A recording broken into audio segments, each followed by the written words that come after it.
ama me se me fa ne tue esompa me nananom bi sumye no eno ana me beto aso mira eno nyama wa hye mi so me de nukredie ni ahobrase ena be sumo Tetremhene eni Asantehene se wo frɛ me anoba awia anayo anase da suo ase me pukumiti a me to ntam kase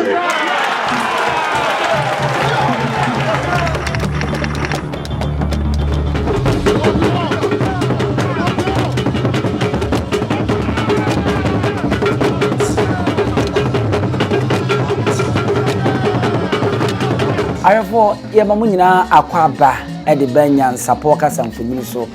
ye sanne madwemba NYANSAPO no bomode na subscribe na share na like fama na enne dwumadi nti a yaba bepie mu ewo eye titrem a eno ewo afigya kwabre not emansin mu ehya Asante mantema no yene mo nhyia sie na eni enkomo ewo ho ene madaroma sedi NYANSAPO da bia ye kano no se ba na mamre ne ho amane a aya na ye mpese ye betuna jeje mu kura na ye betuna dense no nti abere bia no ye pese ye maso ne ye ne kukuru na ne ye no ya baba bepiem ewo titrem se na medical kano ewo afigya kwabre not emansin mu na senti ya baba bepiem mu ehya Asante mantem ha nyina ene se enne nananoma bosonfo yipuma kwam ama abrewa yipuma kwam ama osupa ato ama bosu yegugu ewo titrem amene wonmo enya ohene a ye friend say nana Owusu Korkor a wotoso mienu na ene ye se wo hwe tetremu eman no na ye kasa ye ka tetremu kuro no ho nsem kakra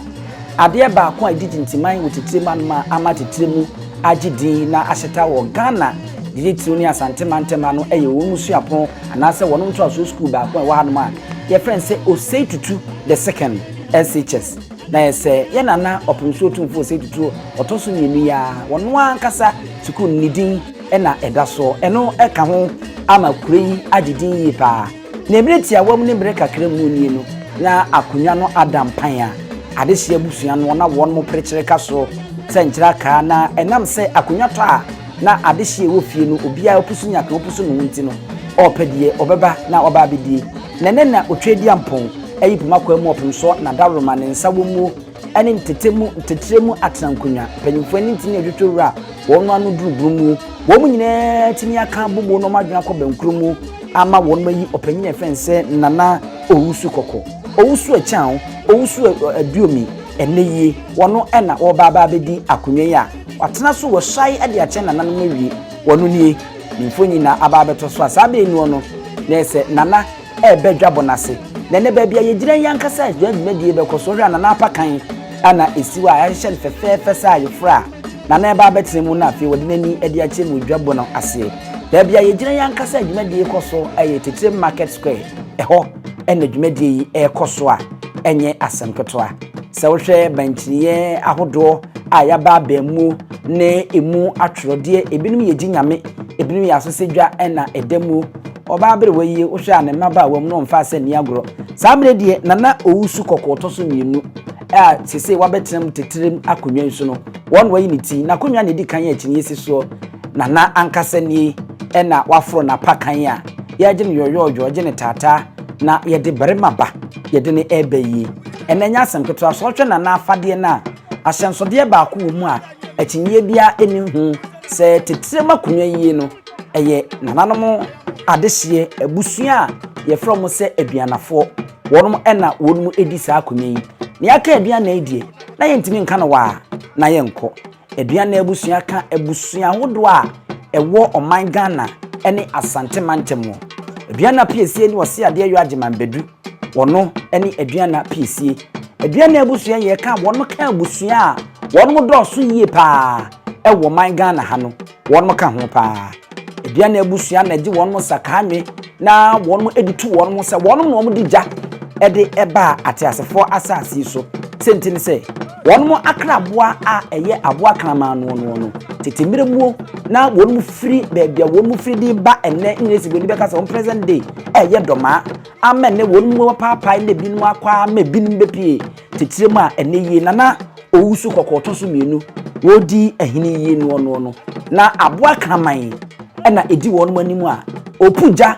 ena na ede aye kanea ediji wonum tata edi free wonum nchi e de abeprim eneye enti aduanafo ye ka ne den akukuoduro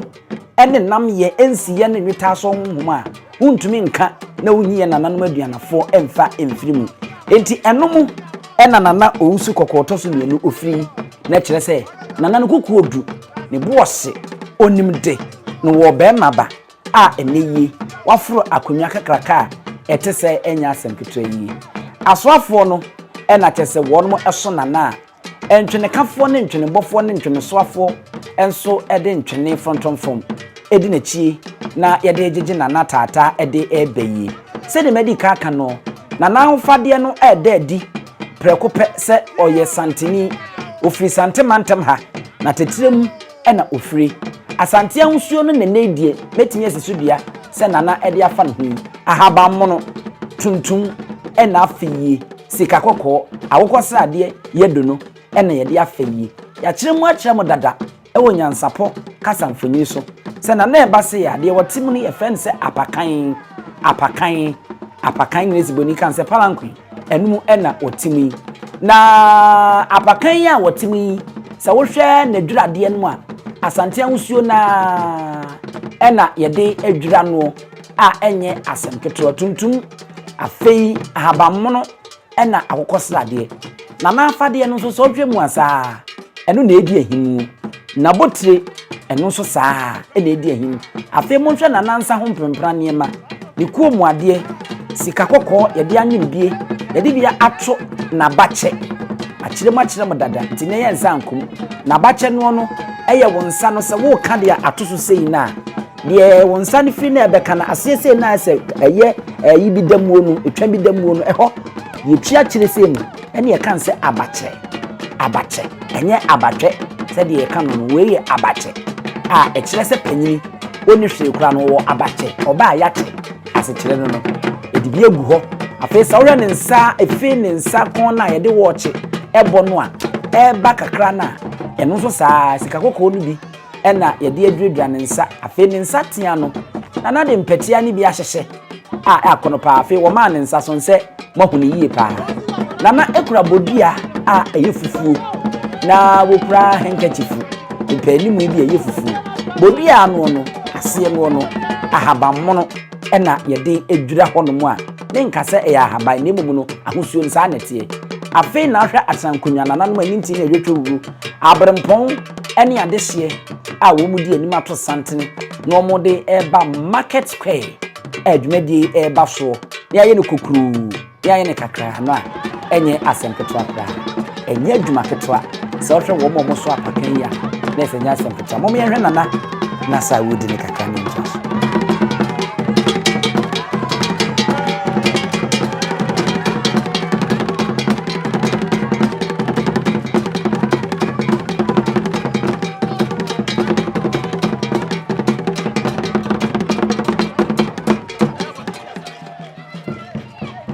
nana edi aseri na ye toaso na yakoyenimu a say market square hono a ena na de mani chini e marefi se ye ka tetremu a asante mantem ha edi akotene pa sebi ekro to opimso tumfo se tutu ye ne na si okro we no obrawe ngoma so no wono ankasa ne nana a owo ne maame ne nana bema ene ne maame nyina sebi ekronto ye katetremu a e wa abakwasem e wa asante mantem ha sentini se opimso tumfo osei tutu ne na si okrowie no obrawe ngoma so no oti sikadwa kofi so ne nana bema owo ne maame ene wono ankasa otumfo ne maame na amu ene otumfo na amu tetremu kuro ya ye kenyi matremu pen ene mpremprenyi otumfo chame baafo kentenkrechi se ye ka ne nchi a tetrem afa ni nti ne twetwe wuro bebre a wonu nyina wa asante mantem hanom a wonu enchi ene wonu matena se e wotetrem kuro no a eno nti enye asemketo akra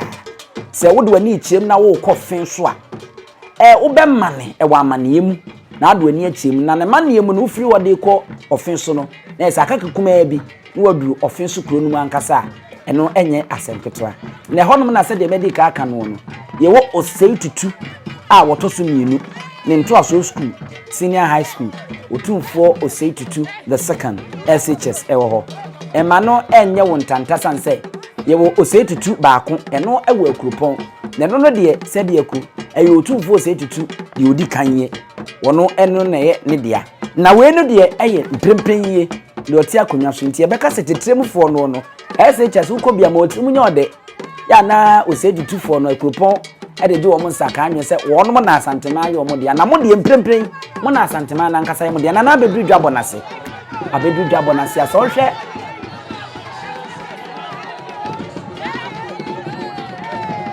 na abedu dwabonase e ma ne nyo nwanwa mo hu se ahaban mu bi ekura ye papa no mpanyimfo bi a wo mu hu entrase wo ho a enche mo beti aseche ni sentia ahaba ekura mu ne ahaban kro no aseche ne beba na sese die nana asano na mpese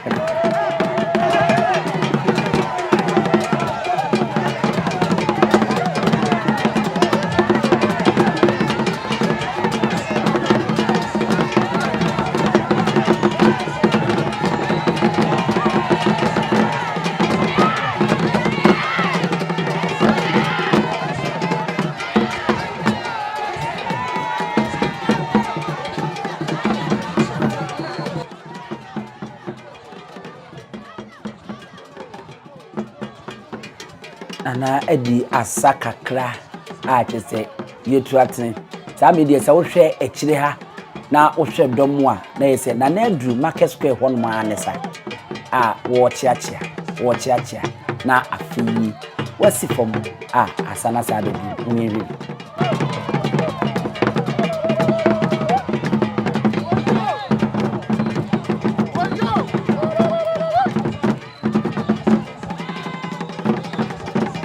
ene hi se ye ka obi a eni age a won mampanyimfo wo manyini yie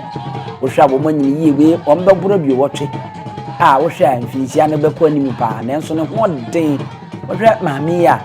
mampanyimfo ya tinse omaba wa bremu na asade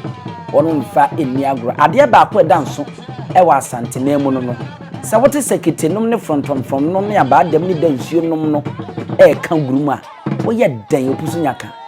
also adoto nso akokra obusu ho na ba baji na kunwa awie e wo ho no ma watena se na se de ade ni sitie no sa pepepe ma abre mfi se afigya kwa abre not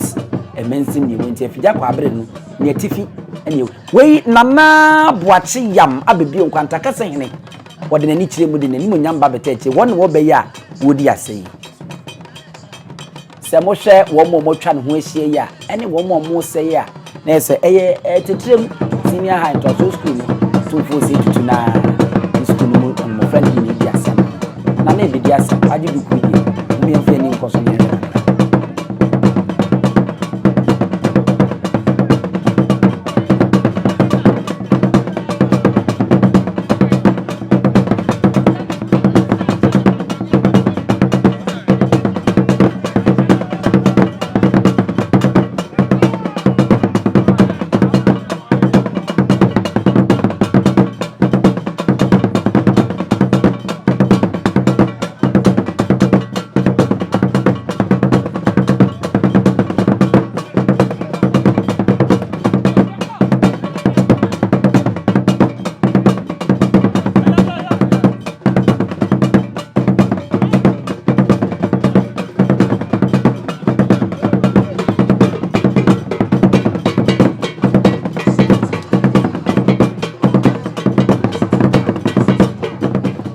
nana boache yam abibio kwanta kasene no wodi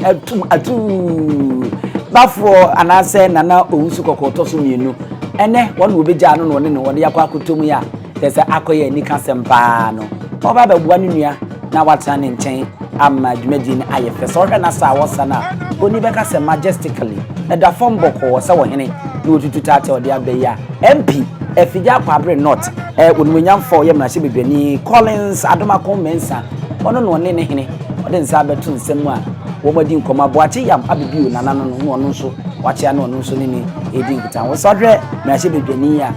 oye babunu a ne mfie wo hwe nko nkan sa bra eno no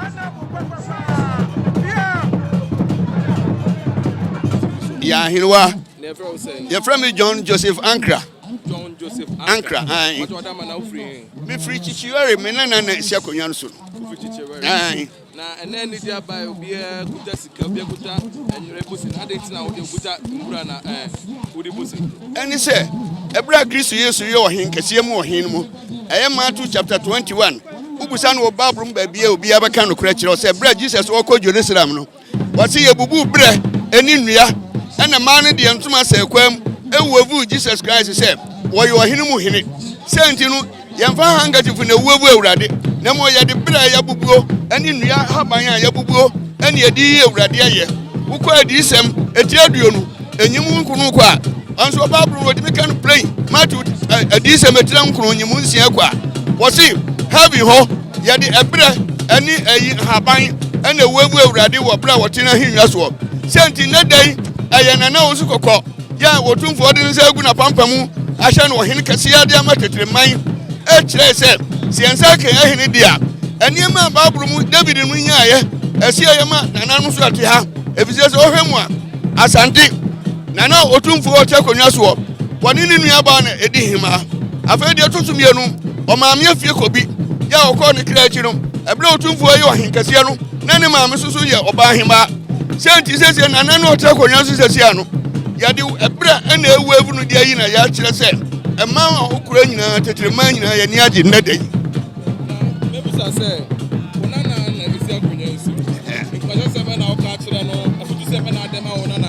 de metima ka kire ni se sesi ya no won hwe ehiafo ye won hwe won mu aye ye mobo anase wo be di hine no obama ni judgment atemu ye ode betre akonya nso abua na sembia wa ahimfie ho no ebe nyame na kwan ko ha ebe krunkrum ko ha anya basa se wodi akwaji sika wa ha edi ama we na mbom nyame anim kura anim ni wodi sa sam no de ama won ma ade ne ye dia anya nhyira ne adom una na Owusu kokọ su menu wada ma betu ama ya bakwasem kakra fa Tetremhene checheware ho kakra ebusuya na wotwehwe ne Tetremhene nyina o ya anuanom ebitia bitia entisesi ade ne si ye no amakuro no ye no nyina kan bom ebisem panifo si tia ni tia kan tia sa hoho mafa nkodi amakuro no ye no nyina wa ni je kesiem se ye yi nana otumfo no Owusu kokọ no ade se ne ba ya ni je beba kuro dua no ye no nyina amtam eno nti mete ha wo nyame emu na mekase mu a matwahia mu wa ha nyina meni mu nyina na eka bom a chair such a function eno nti mi wogidie wo mu se mu nyina beta machi ama ya di dwumadie ama na hye nyame animonyama ma bia aka na ne mpanyimfo eno nti mekane se mi som se meche function medamu ase no obarema hu afefo okukudufo animonyamfo adwenpahene innepahene osabarema okonji aman no wakukudonti na watietia achinebele apramrene anyini so akọ impuntuo krom akọji impuntuo safwa se obehini impuntuo woni maimu ama oman no abeya krabehye no onipa ben Erican ho asemi openi ya opokuba awo ya dufaba aduana de hye kronkron Ochiana na genti etiana no kwa ehye baabia na awa Tetrem aba anwaso nana Owusu Korkor otosumienu nana semiboudien merome mpaboa kwaha mentuma nana yesrenya mepama yesra enkwama yasra ahode ma yasra yedie ma ohiri Solomon onyankopon ni nananum diwa bedua Tetremhene mu nana yesra wonne yesra wochina yesra woda manuasi medamase the chairperson nananom a mo hye mo ha me nua panyin the former member of parliament nanamafo ameniampo mwakwaba the constituency executives a mo ne me baaye nana ene meni age papa na meba politics mu no asemba ko a efutu ede ma me say politician there 4 years bia yeto so aba nana de otena konya so a just say nyankopon no akasa frɛ no ti politician there enye wa fɛ ne nana ohene it is nana eto nsa frɛ me so bo dwumadie sei na memra na kyɛ so de ebuo kɛse pa na ama me ti nana we dey me da se papa me da se pa ne invitation na memma masem enwa said me kan ye no say me as member of parliament madwuma me ye say ebekọ nanimu a just say nananom ebeka me ho na ye de ye adwuma no nana me ba ye nyina me nya amochi abibia me ba mo na ase enimu di nkomo mo so me ko ye nyina matumefo ama sese no se de ye nyina ye nim no afigya kwa abre ekoso ana ekọ nanimu tinana we de me mama no enwa me de na ase ene emaw na ma congratulate you pa kese eni edwaboyi a waboyi na wankasa wo classmate oye mi ankasa me nua beki o mama so te se wo bona mane no na me ne won kan enti me ba no me ne mienu yaka hello ala me ne mienu mi amenia beki me ne mienu yaka ye ho abom ye bro 50 million ya na wo dia support the program na akansa ni ye nim se nana eye de a obekọ ahifia kogun sama ye ti ye ba no so ye de snap box ba ko ka ho se unkonya so a unkonya demo a nana ya no abompa ye bia ama me na se de parliament won awaye she pa NDC for no my pressure omo my pressure papa na meti wonyina na menimi nua panyin na na mafo edi nkomo oso reku afedi me ameti mu se fifrate pa ono so nana ya na mada na se ama me sebe me obi ana ono ne bekọ akansie a sebe obedi nkuku ana obelusu a odi bibia betu nachi na wafa wo se ni nua ketewa no waso mu ti nana mafo ene de me da se papa nyame hiro Abibirem me frɛ ni bia no ofa otumifo ti no nana me da se papa abusia na chese eno no na che bedwani na asa ababeye etu achia no nyamfo Collins adma komensa efija kwa abre north emensimu eno no na yesese wo hwe dwumadi ese di esi kondia na nyansapo ha ne yesane no madwembe mu a yede mu baba besie koso na enidie ni abrase kwamfa wani fedi echi subscribe share na like neja wadwen kire fato efa ema nyansapo wo se yesane no madwemba yema mu nyina mo ene hwe midi ene abusia pani Owusu Dioni.